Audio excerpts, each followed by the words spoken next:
Comment agir avec une personne qui bégaye?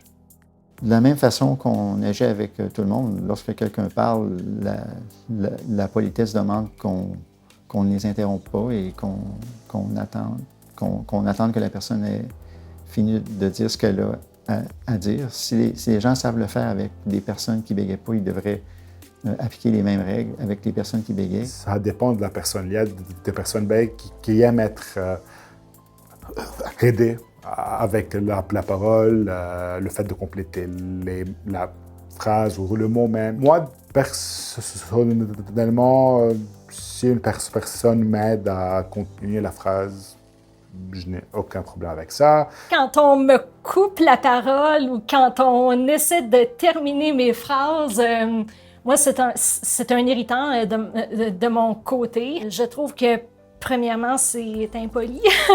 Et deuxièmement, je trouve que ça dénote l'impatience de mon interlocuteur. Quand on a quelqu'un d'impatient en face, même si on bégaye pas, c'est pas agréable. Donc, en plus, quand on bégaye, c'est pire. La personne qui bégaye, elle sait qu'elle bégaye, elle sait qu'elle est en blocage en ce moment.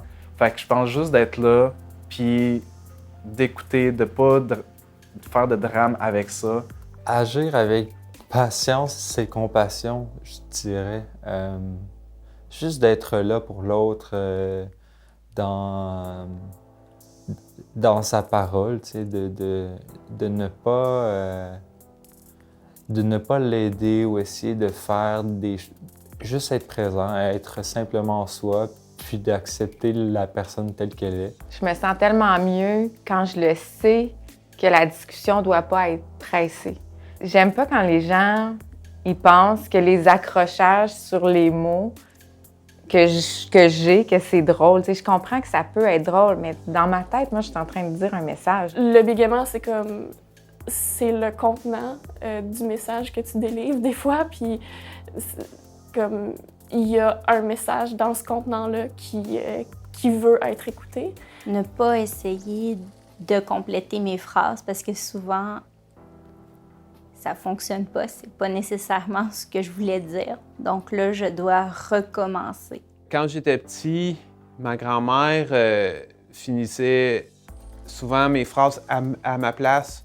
C'était souvent pas les bonnes fins de phrases. Ça fait qu'elle m'inventait des mots ou elle m'inventait des phrases. Puis moi, à chaque fois, je disais à ma grand-mère non, c'est pas ça que je veux dire. Je pense que la meilleure chose que quelqu'un puisse faire quand elle entend une personne qui bégaye, bien, c'est de ne rien dire en fait et d'attendre que la personne qui bégaye ait fini. Oui, tu peux me demander si je bégaye dans la vie de tous les jours, mais il y a une manière de le dire. Ça m'est déjà arrivé d'avoir quelqu'un qui me l'a quasiment poussé en reproche en me disant « Ah, quand tu parles, on comprend pas ». Puis quelqu'un qui me dit « Hey, j'ai remarqué que tu t'accroches un petit peu, est-ce que tu es nerveuse? » Puis là, j'ai pu vraiment comme il dit « Ben non, tu sais, je suis pas nerveuse, c'est juste j'ai un trouble à la parole qui s'appelle le bégaiement. » Souvent, on a tendance à associer ça à quelque chose, associer ça à de la gêne, à de la timidité, à un manque de confiance en soi.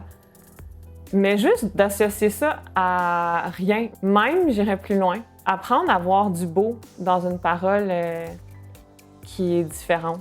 J'apprécie aussi lorsque l'on m'encourage à relever un défi lié à la communication. Bien, j'aime quand les gens continuent de me regarder dans les yeux, même si moi je le fais pas tout le temps, parce que des fois ça m'arrive de moi garder le contact visuel avec l'autre